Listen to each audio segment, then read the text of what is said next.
Артур Садиков кичине кезинен эле илимге жакын болгон, материянын касиети, күндүн, жер шарынын дегеле айлана чөйрөдөгү болуп жаткан кубулуштар мыкты окуучуну физика сабагын мыкты өздөштүрүүгө түрткөн. Күн түн дебей окуганынын бардыгы коло медалы менен акталды. Артур Кыргызстан гана боюнча эмес, Борбордук Азия чөлкөмү боюнча мындай жетишкендикти биринчи багындырды.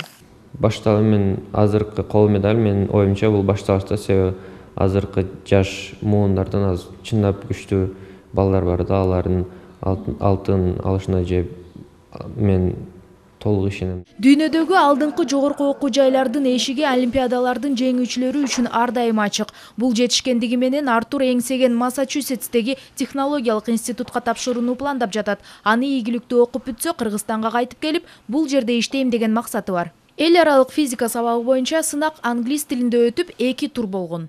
Теоретикалык турдан эң кыйыны мага экинчи электрикалык схема боюнча суроо.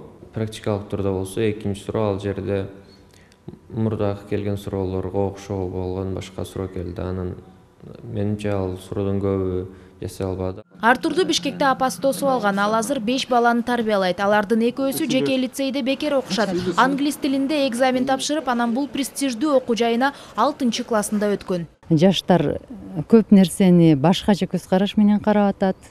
Келечеги кең деп ойлойм. Кыргызстандын дагы келечегине чоң салым кошуп кетет ошо жаштар, ишенимдүү жаштар өсүп атат. Ал эми менин балам дагы Кыргызстанга чоң салым кошуп кетет деп ойлойм да, келечекте пайдалуу инсан болуп өсөт. Кыргызстандык окуучулар эл аралык олимпиадаларда бул жылы 10 медалды багындырган. Кыргызстандагы республика олимпиадаларынын деңгээлинин жогорулашы, бул деген негизи мектептердеги даярлыктардын жогору болгон сапаттуулугун көрсөтөт. Артур сыяктуу мыкты окуучулардын мууну өсүп келе жатканда, Кыргызстандын келечеги кең болооруна аны даярдаган мугалимдердин көзү жетип, сыймыктанып турган кези. Ширина Сынакунова, Эсентур Абакеев, Коомдук 1 канал.